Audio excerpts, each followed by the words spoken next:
Hello and welcome back to the Italy Travel Podcast. I'm Darcy Melton. And I'm Nathaniel Mellor. And today we're coming to you from the present-ish to bring you an episode from the past. Perfect way to describe it, I think. This is a replay episode, and we are talking about food in Naples. We are indeed. We are currently out of the studio right now in Sorrento, while Darcy is teaching a painting workshop, a plein air painting workshop, and we'll be back next week. But we figured we did not want to leave y'all high and dry without any episode, so we thought a blast from the past from the vault would go appropriately with this week's sort of, energy. Yeah, and if you enjoy this episode or any of our other episodes, you can go ahead and follow us on Apple Podcasts, Spotify, and wherever you listen to podcasts. You can also head on over to our Patreon and also have a look at our website, onlyabag.com, where we have lots of articles written by myself and Nathaniel. Absolutely. And without further ado, we're going to hand it over to our past selves to regale you with the food of Naples. On to Naples. Yeah, let's talk about food. I guess the first thing is dinner time. Okay. And actually, weirdly, if I may, this ties into an episode that we're going to do, I think, next week or the week after, depending how we're formulating these. And these are all in advance because Darcy is soon to go to the United States. When you guys listen to this, she will have landed in the United States. Yeah, that's crazy. I know, right? It's kind of, we're communicating ourselves to the future, which I guess is what note-taking is. But what I thought was interesting is I was recently looking at the Teatro di San Carlo, the Theater of San Carlo, and in Naples. Great translation. Thank you. I took many years of Italian to get there. And it is it's one of the oldest, I believe the oldest opera house in Italy, still functioning. You can go there for tours or you can go there for actual operas. And so when I was looking at this, I was looking at all these like TripAdvisor things because I was trying to figure out stuff. We're going to talk about that later. Don't you worry. I know you're already excited and like, how does this relate to food? It doesn't.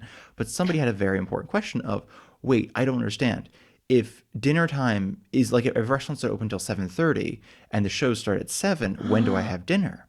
Great question. And I'm thinking, of course, because you might not know that dinner time is actually like 9:30 after your show. But operas are hecka long. They are. Actually, I looked into that for a lot of them. They run about 3 hours. Yeah. So it's a little late for dinner. It's a 10 o'clock dinner. Okay. But I'm willing to bet there are probably a number of, because also it's near the Piazza del Plebiscito. It's like the main piazza. It's got the everything there. Not main piazza near the train station, by the way. Main piazza like near the port. It's got everything. It's the place. And I imagine there are a number of restaurants that do cater to that specifically. Right. But also, again, the reason I wanted to mention this is for people who are like, oh, the restaurant's open at 7:30, so that's dinner time. Clearly, it is not. And I think in the States, too, there's definitely, I can't speak for anybody else, but I definitely think in the States, like, either restaurants are open for lunch and dinner, and so there's not really like a period in which they reopen. And if they do reopen at 7, that is when their first reservation is for, right. So it's like you already have tables in through the door at 7, but especially in the South, and we've talked about this before, it varies wildly all over Italy. It was kind of mind-boggling in places in the North where dinner was done at like 7:38. We're like, okay, I guess we're done. A good thing to keep in mind is that the farther south you go in Italy, the later dinner time is, yes. And the farther north you go, the earlier dinner time is. And actually, I think that's especially important because this is actually, you just mentioned the hotels. I'm sorry, I'm a little all over the place already. I do apologize, y'all. I don't mean to be, but you mentioned the hotels. And actually, most of the hotels I did make a list are ones we've stayed at and enjoyed. I did not put the ones we stayed at and did not enjoy in the list. That felt weird. Right. Or the ones that people, friends have stayed at or people we know have stayed at and really enjoyed. And they sent pictures and like, this is, they kind of give us, here's our impression. And some of the ones I sort of recognize based more on like, that looks similar to something we've stayed at. But I want to look at the reviews to make sure it is what I'm thinking. And I thought it was interesting. A lot of people had the review about the hotel was actually a review about the city. Like, great hotel, but Naples is really rough around the edges. And I was like, oh, yeah, I don't think the hotel can change that. Right. But the reason I mention that is a lot of people start in the north and go south. And I think we've talked about that before. We really highly recommend that if you are new to Italy, if you haven't visited Italy before, if you're listening to this before coming to Italy for the first time, and you are considering Venice and Florence and Rome and Naples, in the north is the classic Italy. As you move south, and not even as you move south, like slowly from Venice to Rome, it's like Venice to Rome is kind of that's Italy, And then as soon as you go past Rome, you're like, this is a different kind of Italy. But that's Italy. And No, it's Naples. Yeah. Naples is a whole thing unto itself. I think we've talked about this before. Obviously, Sicily is a whole thing. Sicily is almost And Sardinia. and It's kind of Sardinia. their own- Yeah, like they're kind of their own countries. They are sure. Italian now, but they're just their own places. Southern Italy is pretty different from northern Italy, but Naples, it's just like it's just different. Well, it's also very a different different. place. Like in Naples, and when you say Naples too, if I may, kind of expanding it to like Campania, it's still like because it has this like influence. It's still very different from like Abruzzo or Puglia or Basilicata or even kind of Calabria. Like even And these the are all more- different regions of These are all Italy. different regions, right? It's like different states in the United States, or I don't know what they would be in any other part of the world. I realize I'm like, It's almost like New England sure, is different than the southeast of the U.S. or even the Southwest. Right? Yeah, exactly. Or even the Southwest. Those are two wildly different places. But that is kind of the thing where geographically, architecturally, just politically, everything. It's just very different parts of the country, but still in the same country. And I think Naples is like that. And you're obviously asking, dear listener, 8 minutes into this episode, so this refers to dinner time? How? Well, this is just simply to say, as you mentioned, when you move south, I was pointed to Darcy. Sorry, y'all didn't see that. As you, Darcy, mentioned, when you move south, it does get to be a later dinner time. Yes. So it's one thing you're going to notice is things change. It does get rough around the edges. Italy definitely gets a little bit more, depending how you look at it, less tourist friendly. In straight up in the sense of it's not everything's for tourist consumption. Yes. Or more rough around the edges, depending how you want to look at it, because it's just like a city, like an operational city. There's wealthy people, and there's people who are not so wealthy, and there's struggling, and there's it's a very wide mix of people and places. And all that is simply to say is, by the time you get to the south, and you're going to be starving at 7:30 because that's what you're used to eating up in the north, and you're like, things just open, so you sit down, and you're like, we're in an empty restaurant. This is weird. And every time I sit in an empty restaurant, I cannot remember the movie, but there's a famous scene of a movie that takes place in Naples. And it's a journalist goes to get a coffee from a cafe, and he doesn't realize it, but I think the viewer sort of realizes that it slowly empties out until you realize it's just him drinking coffee in this cafe, and that's when you realize something very bad is about to happen, and it does. So it's kind of like that. Sometimes you go to this cafe, and you're like, a restaurant, you're like, should we be here? Is this like a fake? And I will say, even you and I have gone to like an early dinner, 8:30, 8:45, and it's a practically empty restaurant. And then at like 9:30 is when it really kicks into gear. So all this is simply to say to that one person on TripAdvisor, but to anybody who, as we talk about the theater in a couple episodes from now, or anybody who just has a late evening, if you just like get into Naples super late and you sleep and you crash out and you wake up and you're like 9:30 and you're starving, you're like, oh my God, I've missed dinner. You're perfectly on time. You're perfectly on time. This is especially true also in the winter. I want to throw that out as like a last little note is if you happen to be visiting the winter or the colder months because you kind of want to just kind of go more on a budget or stay at nicer places on a budget, it's still the same sort of thing, if that makes sense. It's still going to be a later dinner, not necessarily an earlier dinner. And here's the thing, almost anywhere we are in Italy, if I'm making a reservation for dinner, I go with 8:30. Yeah. Because it's good for us. We're used to eating around roughly 8:30, and it's a pretty good, what's it called, an average time between late and early. Especially like in a place like Rome, where 8:30 is going to be more common than 9:30 for sure. And it was a little late, I will say, in Siena, where some of the restaurants had their last sitting at like 7:30. Felt a little bit strange. At 7:30? Yeah, because they were closed at 9:30.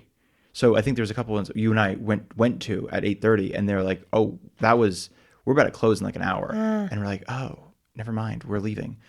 So that is just simple. These things change. And I wanted to mention that too, just for those of you who are concerned or who are, and I think part of it too is in weird ways, genuinely, like the dinner obviously kind of caps the day really beautifully. And maybe you want to walk around after dinner, it's fine, fantastic, especially in like Florence or in Venice. But like a 9:30 dinner can feel like, oh my God, this day will just not end. Like, especially in the cooler months, like where you lose light earlier, but even the summer, you're just feeling like, oh, we've been walking around for hours. And that is, we've talked about this before, and we weren't going to really get it too much in this episode, but we've talked about the aperitivo.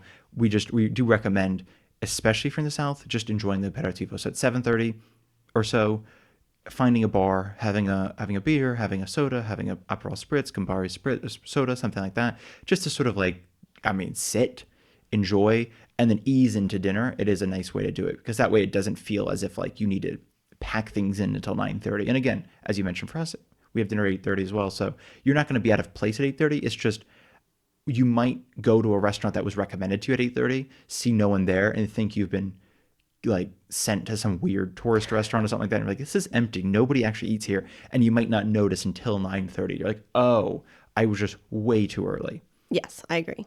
So now that we've talked about dinner time, let's jump into the food. That is what you're all here for. I guess, what do you want to start with? Pizza? Yeah, let's do it. I mean, pizza, right? That is... Okay, pizza. If you want to, sound bougie and like a know-it-all to your friends, pizza is from Naples, y'all. There's actually I think about this in Brooklyn Nine-Nine, there's a certain scene, you don't need to know what that show is, but if you do, you might get it, where these two guys go, they're eating pizza, and they go, where are we? Rome, Italy?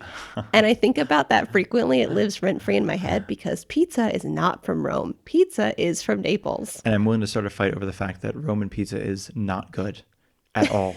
It is really not good. And it's so different from Napolitano pizza. It's a flatbread. They're different. And you can get Napolitano pizza all over Italy, but it is the Naples style of pizza. Right. Does that make sense? Well, I think it's also like anywhere else. I mean, there's barbecue in the United States where there's other foods in other countries. And that's literally the first one popped in my head. So I apologize. Everyone from, every other country is like, whoa, we have our own things. But I'm just thinking that's one where literally one state over, it's like, oh, we don't use vinegar. We use mustard. We use this. We do hickory, not cherry or whatever, and then it's like, okay, this is a different kettle of fish. This is the same ingredients, but different sort of thing entirely. And I think that is potentially a good representation of pizza. And yeah, so without getting too much into pizza, because I'm sure you obviously heard of pizza before, I did also want to mention just kind of as an interesting segue, because that kind of, obviously pizza sets it up, right? That's like a lot of dishes are based off of pizza. From pizza, you have the pizza portafoglio. That is kind of a street food, I would say. I mean, it's not something you're going to eat for like dinner. It translates to pizza wallet. It translates to pizza wallet. Yeah. Yes. And can we explain what that is? Sorry, I buried the lead on that one. Yeah, please do. I thought pizza portafoglio, I'm like, yeah, folded pizza. I get the concept. I thought it was a single slice folded, which I know a single slice of pizza. But New York style. Like just fold it up and drink the grease or whatever. Sure. I don't eat my pizza like that. But a pizza slice in Naples that's not really a typical thing. But I was like, there's no way. Like, it's a pizza slice, of course. No, y'all. It's an entire pizza folded into a quarter. Yes. Not a quarter, not an American quarter, but... No, a quarter of the size of the pizza. Sorry. And then you eat it like that. Yeah, so they fold it in half and then fold it in half again, and it makes this little pie wedge shape, and then you eat it point first. And usually wrap it up like some sort of paper or something like that. But it's essentially a way of... It's sort of like, what if you combined like the taco and the pizza, and somebody's like, brilliant idea, say no more, and they did it. But then they fold it again. That was actually a horrible explanation, but yours is much better. Thank you. Yeah, that is... And they're usually quite simple. I also want to throw that out there too. There are places that make it. We've talked about Via Toledo, that there's a couple of streets along there that will make it. But you kind of see it a lot of different places, little street food places, little stalls, little stands. And they're mostly pizza margaritas. So it's mostly just the normal cheese, sauce, bread. It's not necessarily like choose your flavors. Tomato sauce, mozzarella, or mozzarella di bufala, and fresh basil. Yes. To be clear. It's not like shredded cheddar cheese. Right. This is Italy, after all, where they would not put cheddar cheese on a pizza. No, I just wanted to clarify. So you might be asking, well, how is it even possible to fold a pizza? Well, quickly, real pizza, Napolitano pizza, is very soft on the bottom. It is baked very, very quickly at a very high temperature. So essentially, if you were to pick up a single slice, if you sliced off a piece, it would flop down. And that is a sign of good pizza, to be clear. Yes, exactly. So it's very soft, very light in a way. Yeah. I mean, it's like it's kind of a light meal, essentially. It's supposed to be a light dinner, yeah. So it's not like a very rigid sort of situation. It's very light and soft and thin. Does that make sense? No, so that's how it's able to be folded. And that is what real pizza is when you get it in Naples. And it's quite doughy. I want to throw that out. It's not like, if you're thinking crunchy pizza or something like that, it's a very doughy pizza in terms of just simply, it's morbido, soft, chewy. It's supposed to like stretch. It's not supposed to be crunchy. Like a lot of American pizza I know is quite crunchy or has a harder bottom. So it's kind of like the undercarriage, apparently is the actual technical term for that. And really? Yeah. Why? Right? Interesting. Okay. Right? Yeah. So that's the pizza portafoglio. That's the pizza. From there, there's also the panzerotto, the panzerotti, if it's plural. Essentially, think calzone. I think is a super easy way of doing it. It's similar but different, and I mean it's similar enough. It's a still yeast-based dough. I don't think it's actually pizza dough. I think it's a similar dough. However, stuffed with essentially, it kind of depends. Some of them are just ricotta. Some are ricotta and marinara. Some are mozzarella marinara. Some are scarola. That's a big one, especially in these months as we get into the winter months. Escarole in the United States, and it'll be escarole and anchovies, or escarole and capers and olives, or all of them, escarole, capers, olives, and anchovies.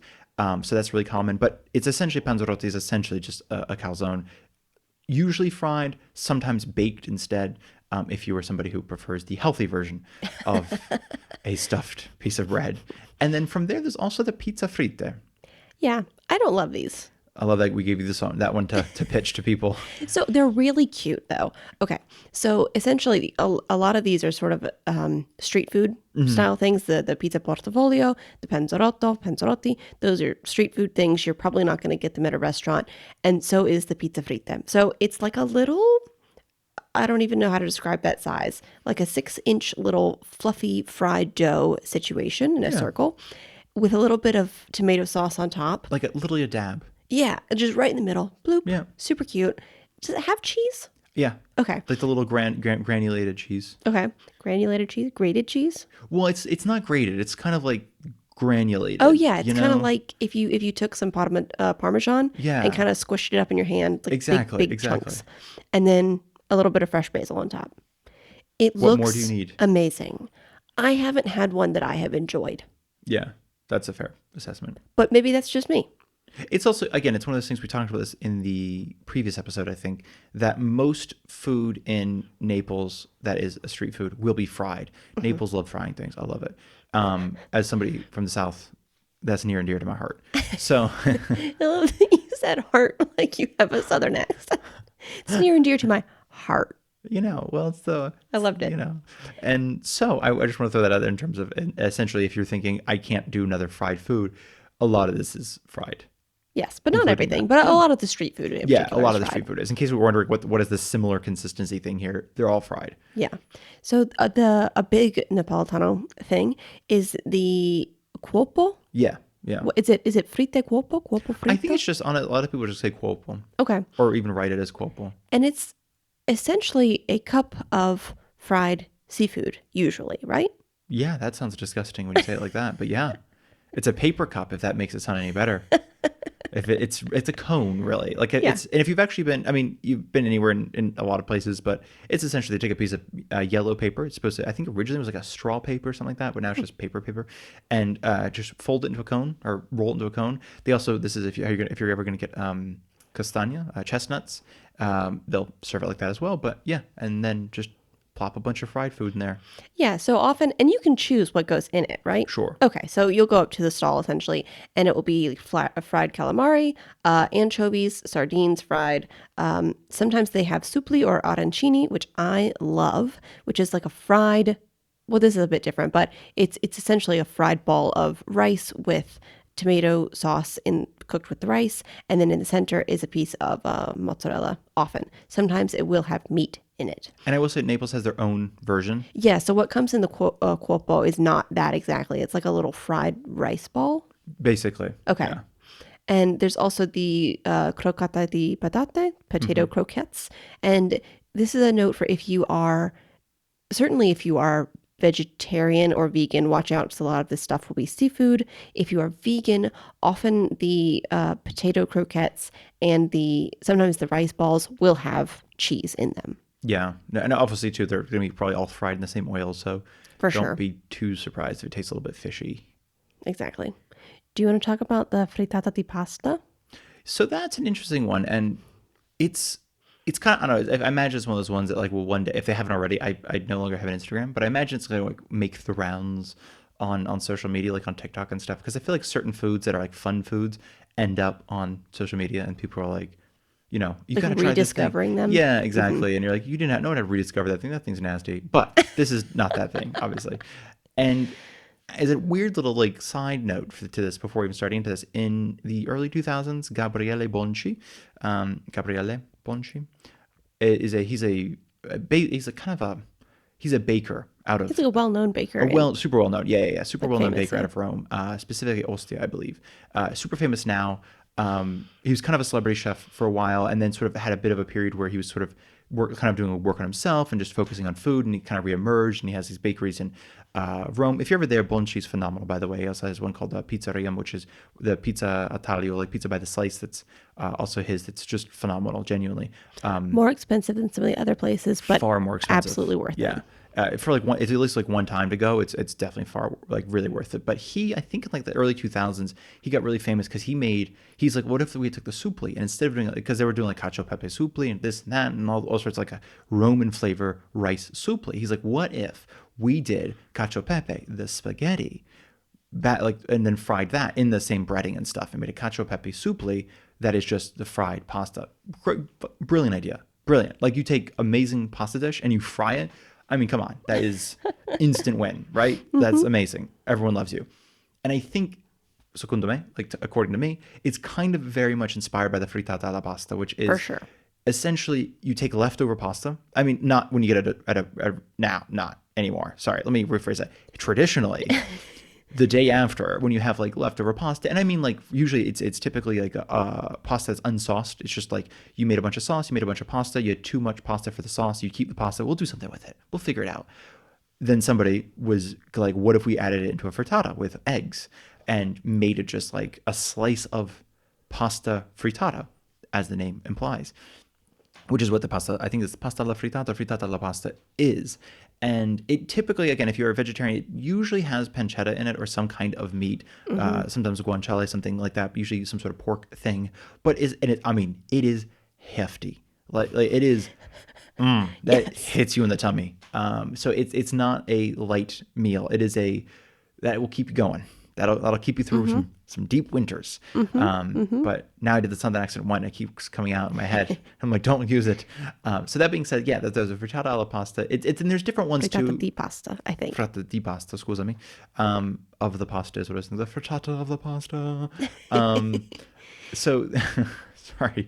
So it's essentially it's just a common street food. It's sold by the slice because usually it's cooked in a circle pan and sold by like a pie slice. But again, very heavy, very filling. But if you're cool with all the ingredients, I really recommend you try one. It's kind of like what we talked in the beginning episode. Like it's just weird and funny, and it's something that like you're gonna go home and be like, this one time I had this frittata pasta thing. It was weird, but I'm gonna make it for dinner so y'all can try. I don't know. It's one of those things that I think will catch on eventually, but because it is kind of a weird little thing, but it's a delicious little thing. Yeah, it is. Both of those things. So talking about pasta, I know we're not going to go into all of the pastas and sauces that are Napolitano that are now all around the world as essentially Italian food, but there are really cool. So pasta.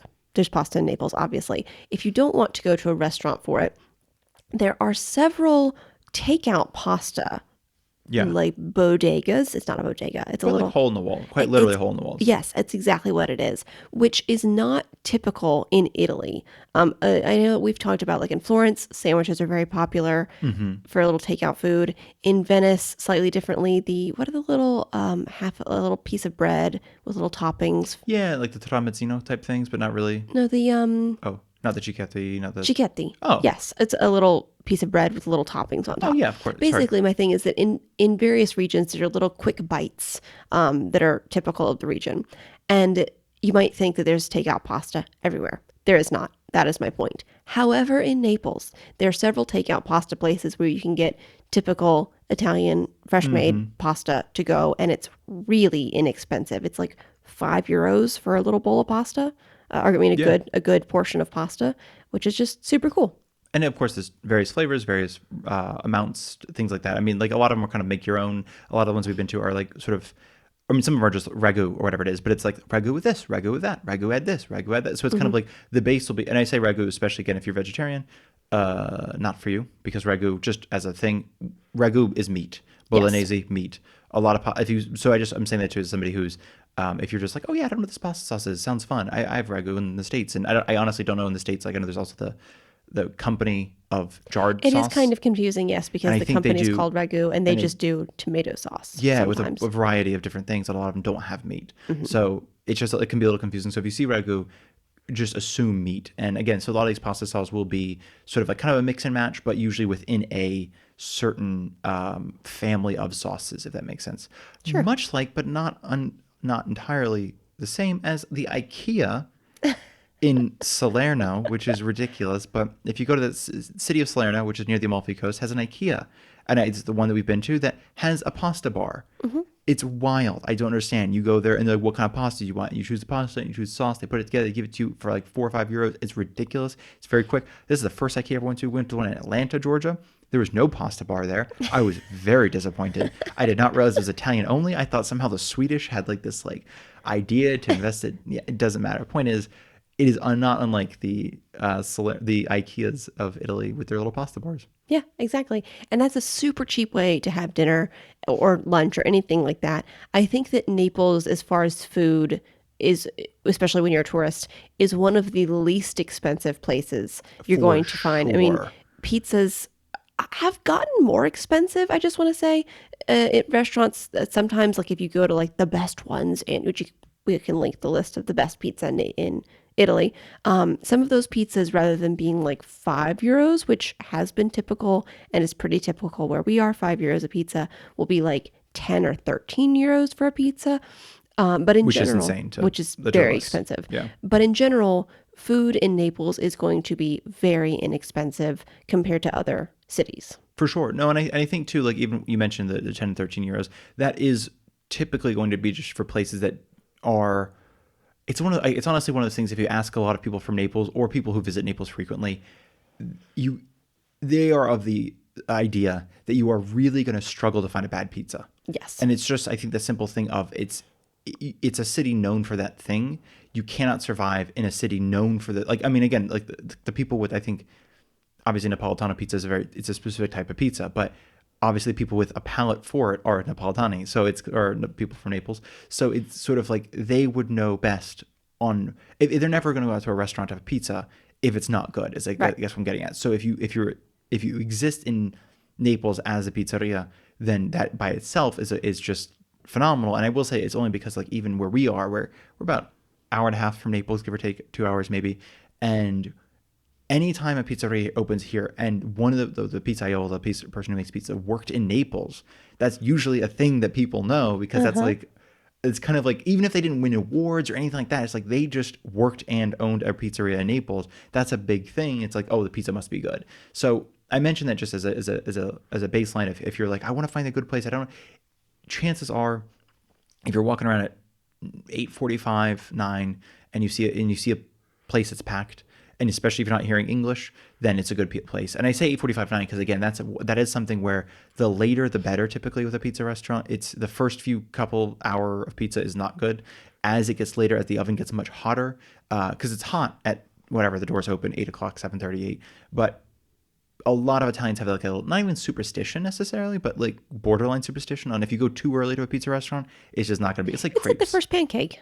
That's what it is. Pancakes, crepes. Yeah, the first pancake, it's not going to be the best pancake. You want to get a couple going in that oven. That's a really good point.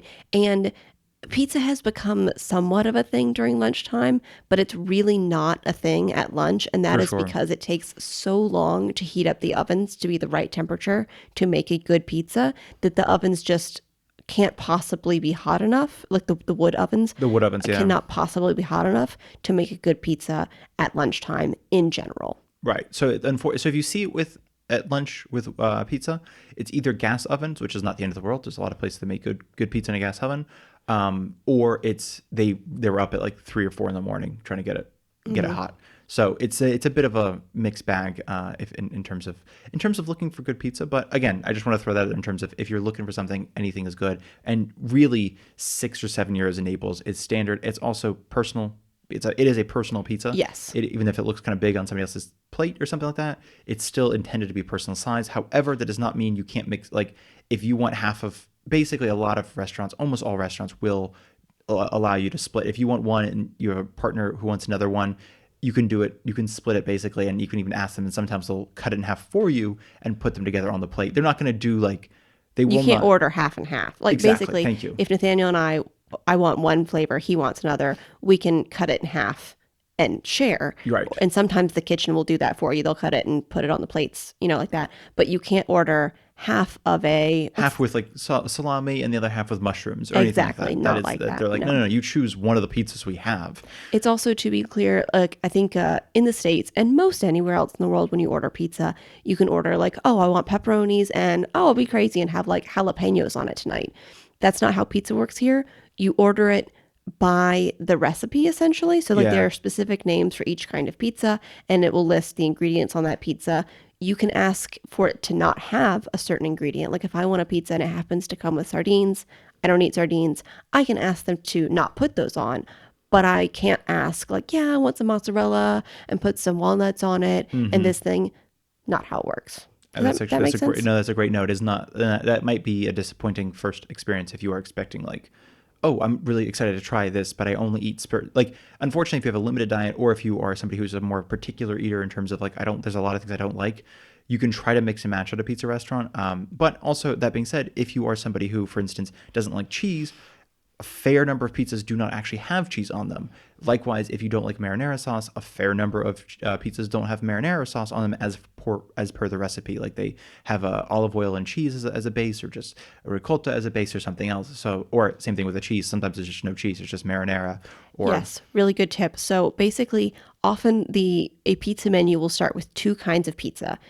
Maybe three. Maybe they'll list it as a focaccia if you're like in the north, but we're in Naples right now. So it will start with marinara, and then the next one will be margherita. Marinara just means pizza dough and tomato sauce. Yeah. There is no cheese on that. Nothing comes after the marinara sauce. It is bread and marinara. Then the next item will likely be the pizza margherita. That's the one I like often.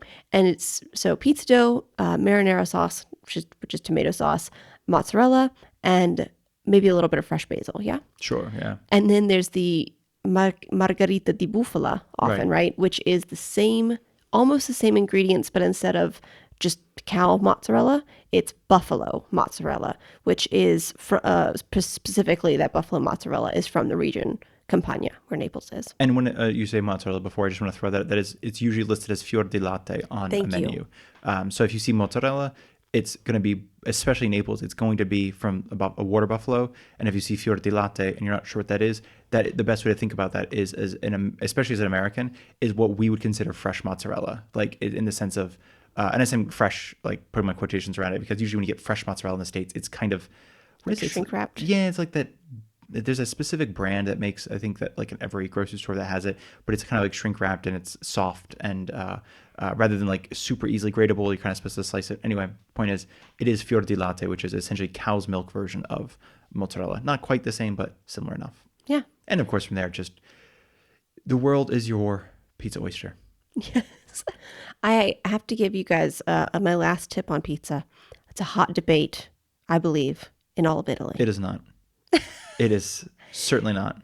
Some I already people, know what you're going to say. It is not. Some people eat pizza with their hands. Some people eat pizza with a fork and knife. Mm-hmm. There's a hot debate between the two. I eat pizza with a fork and know you knife do. when I'm in Italy.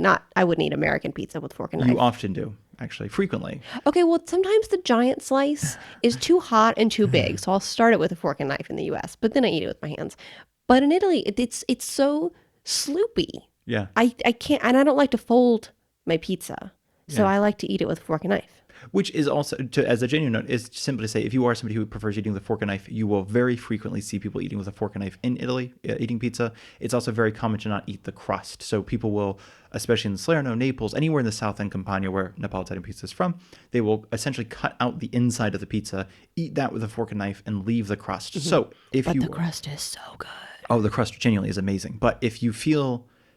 It's not rude, essentially. Like if you're Yes. like, I am so stuffed, I cannot possibly eat the crust, you are fine. You're like in good company. So, I mean, it's not also something like eating the crust is not a bad sign. It's just a sign that you enjoy their dough. Mm-hmm. But I just want to throw it out there because sometimes I think like in the States, especially, it could be like if you're kind of getting full and you're like, I don't really want to eat I don't want to eat the crust and another slice. I just like, especially the crust is like, okay, not amazing.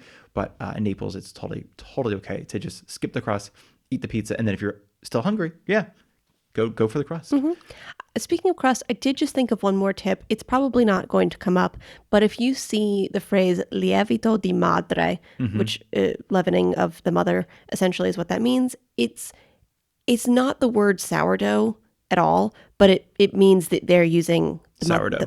Essentially the mother dough. So it doesn't taste like sourdough bread in the US, which is like really sharp, but it just means that they are using a yeast that is consistently kept. I think also alive. too, like in the States, we have it as like San Francisco sourdough, which is what a lot of I think comes from in the sense it's quite sharp. And I think in Italy, almost every pizza dough should be Lievito at di least madre. 24 to 72 hours of rising. So that is like a standard. So they won't have that sharp flavor, but they will have a lot of yummy flavors. And at some point in the future, we were going to talk about food in general, because some people have found that even if they have a sensitivity to wheat, they don't when they're in Italy. And there's this argument over, well, it's because it's not as refined and it's because it's fermented. It's not actually white process, but that's not for this episode because we don't actually know. For sure. Exactly. It's for sure a case by case, person by person basis. Yeah. So. With that all being said, thank you so much for listening to this episode. And we are going to come back on Friday with an episode about pastries and coffee and all sorts of fun, delicious things for y'all. I'm excited. Me I'm too. excited to keep talking about food and then eat some food. Lunch eventually. Yeah. It's making me hungry thinking feel about all this food. Okay. We're going to talk to you about pastries on Friday. Tanti abbracci.